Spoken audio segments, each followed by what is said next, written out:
kata di Al-Irbad, Rasulullah sallallahu alaihi wasallam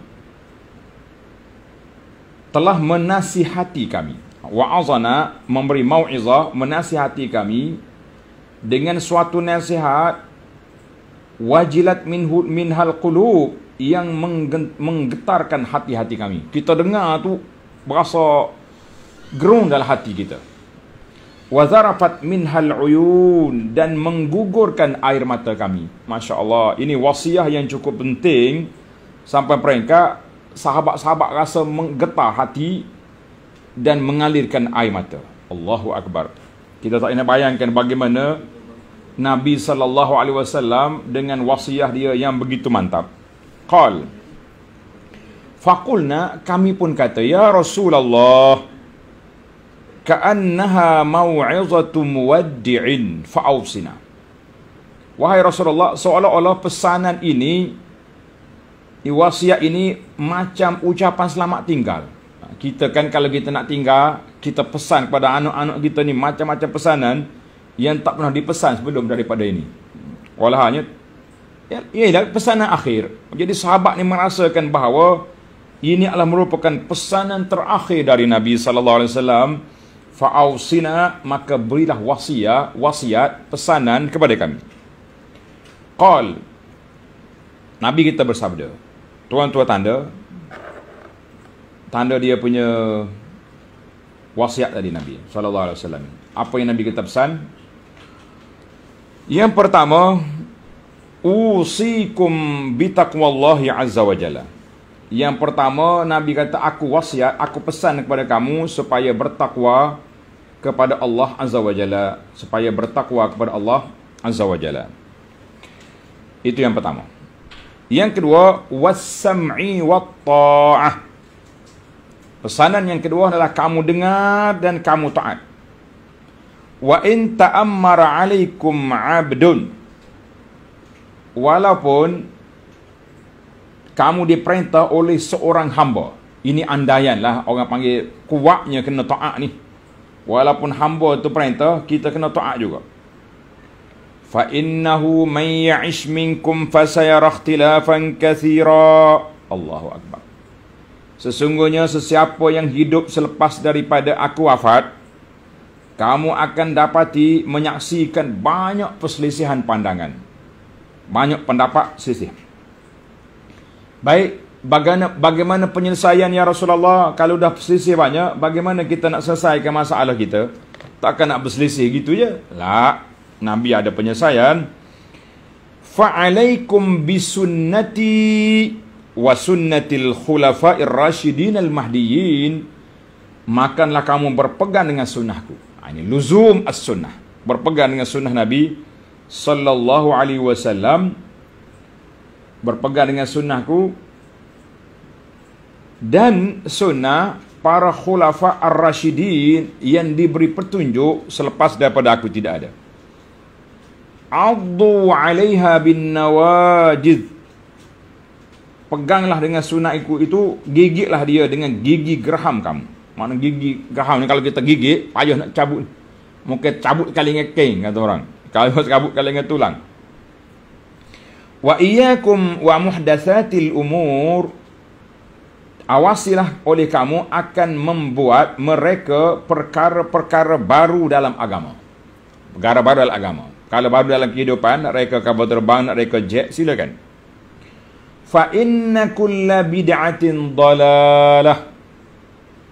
Maka sesungguhnya setiap bid'ah, rekaan dalam agama itu adalah sesat. Siapa cakap? Nabi SAW bersabda, Nabi kata semua bid'ah itu sesat. Bid'ah adalah agama. Qala an-Nawawi, hadzal hadis rawahu Abu Dawud wa Tirmizi wa qala hadithun hasanun sahih. Para pelajar sekalian, kita tengok pesanan Nabi kepada kita dalam hadis ini yang besar supaya kita taat kepada pemerintah Islam dan juga berpegang dengan sunnah Nabi sallallahu alaihi wasallam. Al-hadis rawahu Abu Dawud fi sunnah bab luzumis sunnah. wa Tirmizi fi al-ilmi fi babil ilmi bi kitabil ilmi bab ma jaa fil akhdhi bis sunnah wajtinabil bid'ah. Jelaslah dua-dua imam ni telah meletakkan hadis ni di dalam bab kewajipan berpegang dengan sunnah dan menjauhi perkara bid'ah. Kita berpindah kepada ahammiyatul hadis. Kepentingan hadis ini, apa yang penting dia? Para pelajar tengok dalam kitab.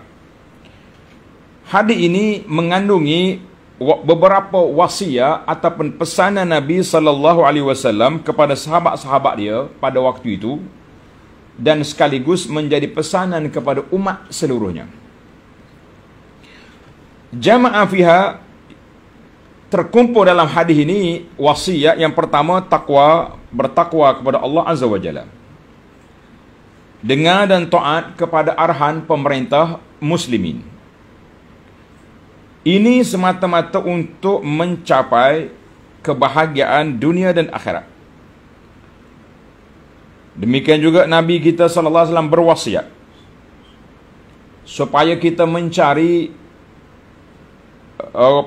an-najah, keselamatan dan petunjuk dengan cara mana? Dengan cara i'tasamat bis sunnah, kita berpegang dengan sunnah Nabi sallallahu alaihi wasallam, dan luzum maknanya beramal dengan dia, dan menjauhkan segala bentuk reka-rekaan dalam agama, dan juga perkara-perkara bid'ah, perkara baru yang tidak ada di dalam hadis Nabi sallallahu alaihi wasallam.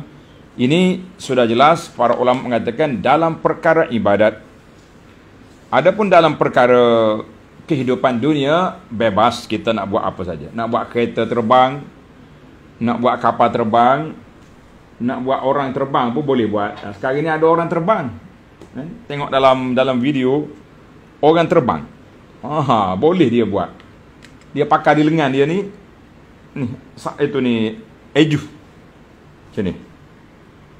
Galah atas belakang dia punya enjin. Terbang. Masya Allah tabarakallah. Silakan. Tapi dalam bab ibadat jangan bab ibadat tak boleh nak reka-reka. Baik para pelajar sekalian, hadis ini sangat jelas. Hadis ini sudah jelas. Siapa yang jatuh hukum, Nabi sallallahu alaihi wasallam jatuh hukum setiap perkara bid'ah itu sesat. Cuma kita akan perluaskan sedikit perbincangan tentang para ulama Islam tentang makna bid'ah, dan juga bagaimana kita nak merealisasikan bid'ah itu di dalam kehidupan kita hari ini, supaya kita tidak terjebak dengan perkara-perkara yang menyesatkan itu, sebagaimana yang telah diwasiatkan oleh Nabi sallallahu alaihi wasallam. Baik para pelajar, tengok dalam lughatul hadis. Dalam terjemahan dia panggil istilah hadis. Yang pertama, mau'izah. Mau'izah makna peringatan, nasihat, itu dia panggil mau'izah. Biasanya kalau kita kata nasihat, dia panggil at-tazkir bil awaqib. Kita bagi tazkirah, peringatan bahayanya derhaka, bahagianya taat. Mau'izah, tengok. Irbak gambar kepada kita, mau'izatan balighah, nasihat yang cukup mendalam. Bila perkara ini terjadi, riwayat Imam Ahmad mengatakan ba'da salatis subhi, selepas solat subuh, Nabi kita zikir salat, kemudian dia berpaling pada sahabat, dia bagi nasihat. Allahu Akbar. Sampai mereka menggetarkan jiwa, mengalirkan air mata. Kalau kita boleh sampaikan nasihat kita supaya orang sampai kepada peringkat ini, baik. Maka sahabat merasakan bahawa mau'izatu muwaddi', nasihat macam ni biasanya nasihat orang yang nak berangkat pergi ni. Orang nak meninggalkan. Pesanan-pesanan yang cukup mendalam macam ni. Allahu Akbar. Jadi dia suruh pegang dengan gigi geraham, itu ibarat. Supaya kita berpegang dengan apa? Gaji, pegang sunnah Nabi itu dengan begitu mantap, begitu kuat. Apa makna muhdatsatil umur? Perkara baru dalam agama, ai fiddin, yang tidak ada asas amalan itu daripada sunnah syariat Islam. maka itulah satu rekaan yang dicela pada syarak. Adapun perkara-perkara baru dalam kehidupan dunia tidak jadi masalah, atau perkara baru yang tidak bercanggah dengan syariat juga tidak jadi masalah. Macam kita penggunaan alat-alat sekarang ni tidak jadi masalah untuk menyampaikan dakwah. Ni ada setengah orang ni kata, "Ustaz, kalau nak ikut sunnah, kenapa Ustaz naik kereta?" Pula. Dah, awak kena ikut sunnah, kenapa makan nasi, makan roti lah. Kita boleh jawab je macam tu. Tapi bukan masa jawab menjawab. Masa kita sekarang nak memahami sunnah untuk apa? Untuk kita beramal dengannya. Allahu Akbar. Baik. Apa makna bid'ah? Tengok dalam hadis ni dia kata bid'ah tu apa? Bid'ah iaitu daripada segi bahasa adalah suatu yang baru dicipta tanpa mempunyai contoh seumpama itu. Macam kita buat satu benda reka alat yang belum pernah orang buat, itu dia panggil bid'ah. Mana mereka satu benda yang baru, belum ada orang buat. Itu jadi bid'ah. Dari sudut syarak dia kata satu perkara perbuatan yang direka menyalahi peraturan syarak, maka itu nama dia bid'ah. InsyaAllah kita tengok secara ringkasnya dalam syarah hadis kita ni, insyaAllah.